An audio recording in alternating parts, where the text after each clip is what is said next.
Pezeshkian declarou guerra ao regime do IRGC porque o IRGC sabotou a mesa de negociações de Pezeshkian e fez isso com grande alarde. Agora, Pezeshkian apertou o botão para retomar o controle total da governança do regime porque o presidente iraniano Pezeshkian estava tentando salvar as negociações naquele exato momento. No entanto, nessas mesmas horas, o IRGC escalou as tensões no mar, atacou navios comerciais e depois disparou mísseis contra os Emirados Árabes Unidos sem sequer informar o governo. E agora os Emirados Árabes Unidos querem vingança. A Arábia Saudita se aliou a eles. Com a violação do cessar-fogo pelo Irã em 4 de maio, uma guerra civil de fato eclodiu sobre a governança do regime, enquanto do lado de fora, os árabes estão agora unindo suas forças para se preparar para um ataque contra o Irã. A guerra está voltando, e desta vez de uma forma muito maior e mais implacável. De acordo com o relatório da Fox News de 4 de maio, o IRGC caracterizou esses ataques como preventivos. Eles queriam atacar primeiro porque sabiam que os Estados Unidos iam atacar de qualquer forma. Mas Pezeshkian não aceitou essa explicação. De acordo com o relatório de 5 de maio da Iran International, Pezeshkian descreveu os ataques do IRGC aos Emirados Árabes Unidos como completamente irresponsáveis e uma loucura. Ele alertou sobre consequências potencialmente irreversíveis. O que é particularmente notável é isto. Pezeshkian não apenas criticou as táticas, ele começou a questionar fundamentalmente toda a postura estratégica do IRGC. Ele exigiu uma reunião de emergência. Ele criticou duramente o comandante do IRGC, Ahmad Vahidi. Ele exigiu o retorno da autoridade executiva para o governo civil. De acordo com a Iran International, Vahidi e os comandantes do IRGC rejeitaram diretamente essa exigência. Essa rejeição pode indicar que a divisão entre o governo civil e a ala militar no Irã se tornou profunda demais para ser ocultada. Pezeshkian está defendendo a diplomacia. O IRGC está impondo a guerra. Enquanto o presidente faz apelos quase desesperados para que o regime não ataque seus vizinhos do Golfo, o IRGC se moveu na direção exatamente oposta. É aqui que o movimento descontrolado do IRGC quebrou a paciência que vinha se acumulando no Golfo há muito tempo. Os Estados Árabes do Golfo vinham fechando os olhos para o gangsterismo do Irã em Hormuz por anos. Eles tentaram criar suas próprias rotas alternativas através de soluções pacíficas, e conseguiram. Bilhões de dólares em infraestrutura, como o oleoduto ADCOP dos Emirados Árabes Unidos e a linha Yanbu da Arábia Saudita, foram construídos para contornar completamente Hormuz. Mas o Irã mais uma vez atacou o ativo mais sagrado dos Estados Árabes do Golfo. O terminal de petróleo de Fujairah pegou fogo. Esta era a única rota de desvio importante que permitia aos Emirados Árabes Unidos exportar petróleo sem passar por Hormuz, e o Irã a alvejou deliberadamente. De acordo com a declaração do Ministério da Defesa dos Emirados Árabes Unidos de 5 de maio, um total de 549 mísseis balísticos, 29 mísseis de cruzeiro e 2.260 UAVs foram interceptados. 227 pessoas ficaram feridas. Esta foi a gota final que transbordou o copo. As palavras do conselheiro do emir de Fujairah foram muito mais duras. Por Deus, o que os EUA e Israel começaram, mas não conseguiram terminar, nós, os Emirados Árabes Unidos, faremos. Nós, árabes, traremos o fim do Irã. O Ministério da Educação dos Emirados Árabes Unidos anunciou ensino remoto para todas as escolas a partir de 5 de maio. Os protocolos de defesa civil foram elevados ao nível mais alto. O Ministério das Relações Exteriores dos Emirados Árabes Unidos declarou que reserva o direito a uma resposta completa e legítima. Isso pode não ser mais apenas retórica. A transição para a ação pode já ter começado, e os Emirados Árabes Unidos não estão sozinhos nessa raiva. O príncipe herdeiro saudita MBS fez uma ligação urgente para o presidente dos Emirados Árabes Unidos. Condenamos e rejeitamos fortemente os ataques injustos do Irã que tem como alvo nosso irmão, os Emirados Árabes Unidos. A Arábia Saudita confirmou que apoia os Emirados Árabes Unidos na defesa de sua segurança, e reuniões conjuntas entre os militares dos dois países começaram nas últimas horas. O desenvolvimento mais surpreendente veio do Catar. O Catar, que teve relações tensas com os Emirados Árabes Unidos por anos e manteve-se relativamente próximo do Irã, condenou fortemente os ataques iranianos e declarou total solidariedade com os Emirados Árabes Unidos. A mudança de posição do Catar de forma tão rápida e silenciosa pode ser avaliada como um produto da diplomacia que Trump tem conduzido na região ao longo do último ano e meio. O Bahrein declarou oficialmente estado de emergência nacional e suspendeu voos. O Catar e os Emirados Árabes Unidos emitiram NOTAMs introduzindo restrições limitadas aos seus espaços aéreos.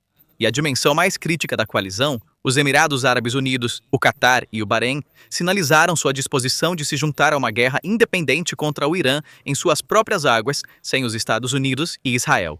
Isso pode mudar o jogo. Até agora, esta guerra estava sendo enquadrada como a Guerra de Trump ou a Guerra de Israel. Mas se a coalizão árabe entrar no campo de batalha em legítima defesa, isso se torna uma história completamente diferente. E se opor à legítima defesa das nações árabes que foram atacadas sem provocação, se torna muito mais difícil. Por trás da busca dos árabes por vingança está uma infraestrutura militar séria. De acordo com a análise de março de 2026 do Chatham House, a Força Aérea Real Saudita opera 449 aeronaves, incluindo variantes avançadas do F-15, Eurofighter Typhoons e Tornados. Esta frota é superior à Força Aérea do Irã em modernidade, flexibilidade e capacidade de ataque, e consiste em um inventário que muitos países da OTAN invejam. O orçamento de defesa de 75 bilhões de dólares da Arábia Saudita excede os da Rússia, França e Japão. 108 lançadores Patriot estão implantados em 6 batalhões. Eles possuem a maior rede Patriot fora dos Estados Unidos, e desde o início da guerra, estima-se que tenham interceptado 75 a 90 mísseis balísticos iranianos. Ao longo da campanha de uma década no Iêmen, pilotos sauditas realizaram mais de 25 mil surtidas de combate, produzindo uma geração de pilotos experientes em combate que nem o Catar, nem os Emirados Árabes Unidos, nem qualquer outro estado do Golfo possui. E o acordo do F-35 foi assinado juntamente com o status de principal aliado não OTAN. Este é o portal para acessar os sistemas de armas americanas mais avançados. Do lado dos Emirados Árabes Unidos, o quadro é diferente, mas igualmente poderoso. As Forças Armadas dos Emirados Árabes Unidos, que o general James Mattis chamou de Pequena Esparta, ganharam experiência de combate no Iêmen, Líbia, Síria, Iraque e Afeganistão, segundo o Chatham House, e superaram seus homólogos sauditas no Iêmen. Os caças F-16.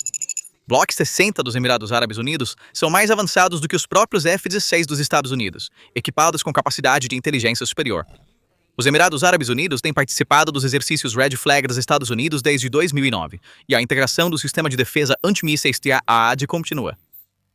Além dessas capacidades estabelecidas, um grande influxo de armas foi adicionado nas últimas semanas.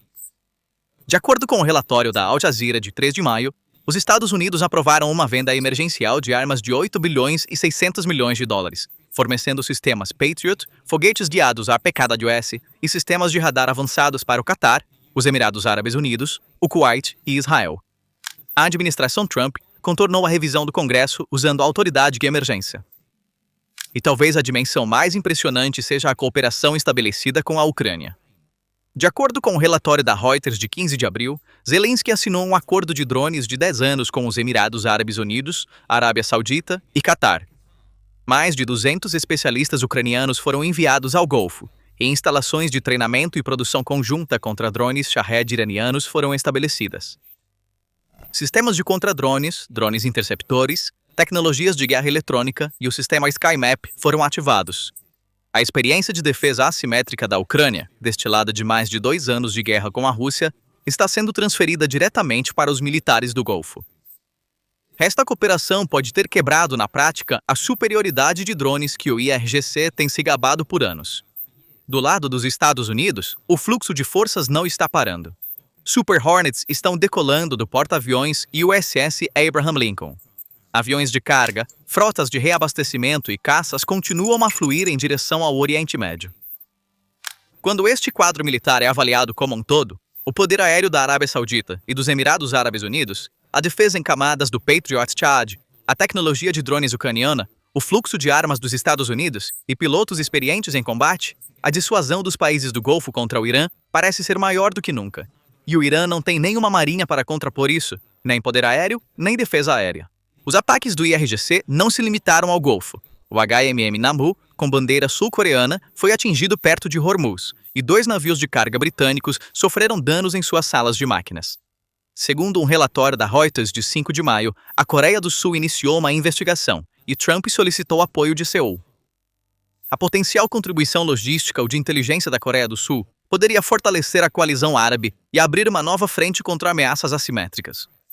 De acordo com The Guardian, O primeiro-ministro britânico Starmer está em silêncio há mais de 30 horas, mas a participação do Reino Unido em operações de segurança marítima ou compartilhamento de inteligência poderia assegurar parcialmente o tráfego em Hormuz.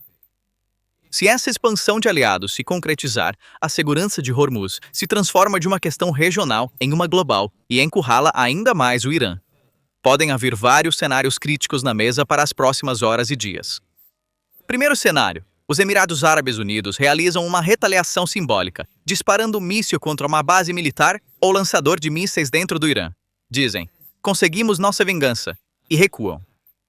As reuniões realizadas esta noite entre os militares da Arábia Saudita e dos Emirados Árabes Unidos podem estar discutindo exatamente essa opção, mas há um fator crítico aqui: Trump. É altamente provável que o presidente Trump tenha dito à Arábia Saudita e aos Emirados Árabes Unidos: agora não, nós estamos no controle. Não estrague o plano. Os americanos estão estrangulando o regime através do bloqueio, e esta é a razão exata pela qual o IRGC está enlouquecendo, porque não tem outras opções restantes. Segundo cenário: como fontes da CNN relataram em 4 de maio, ataques israelenses dos Estados Unidos retomam contra alvos militares dentro do Irã nas próximas 24 horas. O exército israelense já está em alerta máximo. Desta vez, os alvos podem se estender a instalações nucleares em Isfahan e infraestrutura militar em Bushehr. O fato de que ordens de evacuação foram emitidas para refinarias no sul do Irã indica que o Irã também está preocupado com este cenário. Terceiro cenário: a coalizão árabe age em coordenação com os Estados Unidos e Israel. O poder aéreo dos Emirados Árabes Unidos e da Arábia Saudita ataca alvos fixos dentro do Irã: portos, rampas de mísseis, estações de radar. De acordo com a análise do Chatham House, as defesas aéreas do Irã já foram fortemente danificadas pelos Estados Unidos e Israel, o que torna mais viável atingir alvos fixos para os F-15 sauditas e F-16 dos Emirados Árabes Unidos. E o IRGC não tem força convencional restante para enfrentar essa coalizão maciça. Como Trump disse, tudo o que lhes resta são pequenos barcos. Mas o cálculo do IRGC também pode precisar ser compreendido. O regime experimenta conflito interno durante o cessar-fogo, mas encontra unidade durante a guerra. O bloqueio está lentamente matando o regime. Eles não podem se render. Eles não podem manter o status quo. A única opção restante para o IRGC é a guerra. E na guerra, eles esperam sobreviver ao inimigo escondendo-se e prolongando as coisas. Mas não há um contraparte do outro lado que desistirá. Trump, Netanyahu, MBS e agora a coalizão árabe. Nenhum desses atores se encaixa no perfil de alguém que recuaria. O esforço de Pezeshkian para conter o IRGC não parece realista. O IRGC detém as armas, a inteligência e o controle operacional. Pezeshkian tem apenas retórica.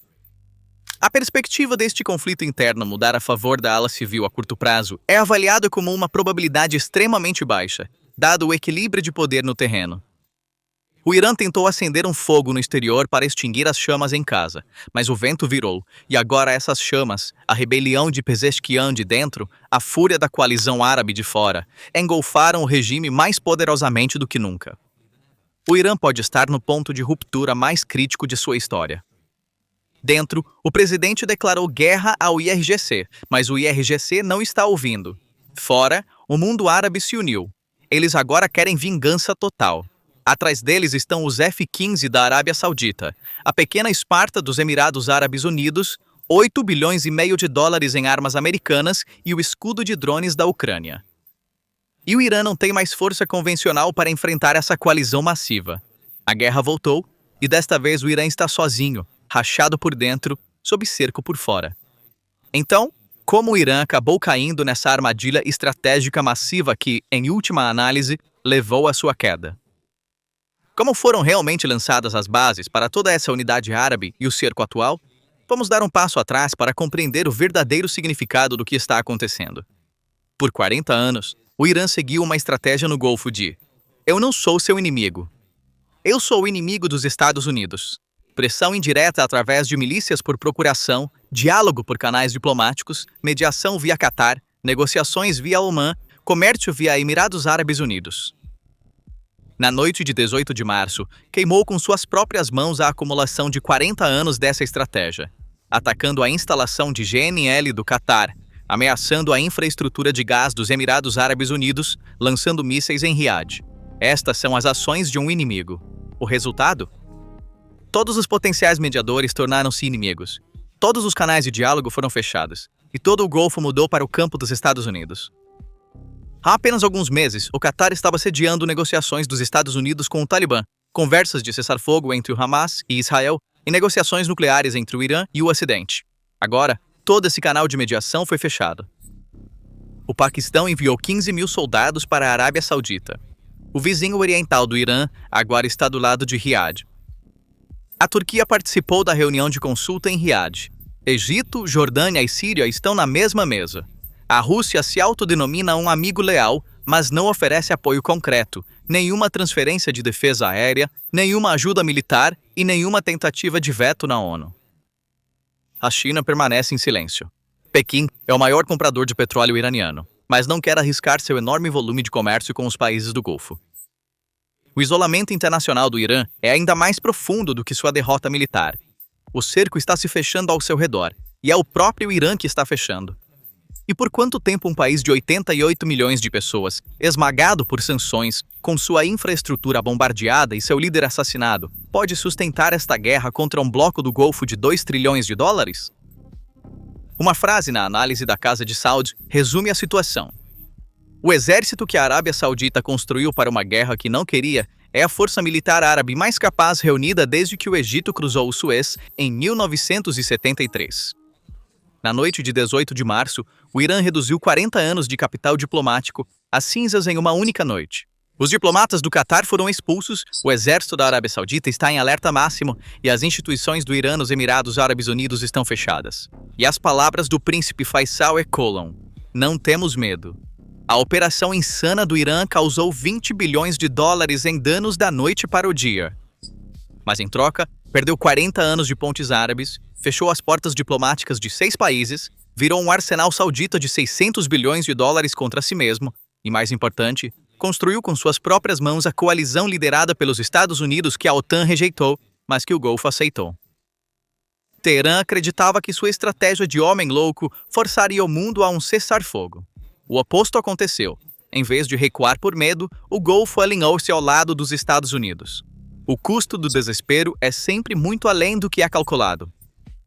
O próximo movimento da Arábia Saudita, seja um ataque retaliatório, uma operação coordenada com os Estados Unidos ou estrangulamento geoeconômico, determinará não apenas o curso da guerra com o Irã, mas também a configuração do equilíbrio de poder no Oriente Médio por uma geração. O exército mais caro do Golfo, a economia mais rica e o maior arsenal estão agora focados em um único alvo. E as palavras finais do príncipe Faisal servem como um lembrete para todas as partes. Quantos dias eles têm? Não vou telegrafar isso. Então, o que você acha? Pezeshkian pode parar o IRGC? A coalizão árabe realmente declarará guerra ao Irã? Compartilhe seus pensamentos conosco nos comentários. Para se manter atualizado sobre as análises da PPR Global, não se esqueça de se inscrever no canal e ativar as notificações. Obrigado por nos escolher.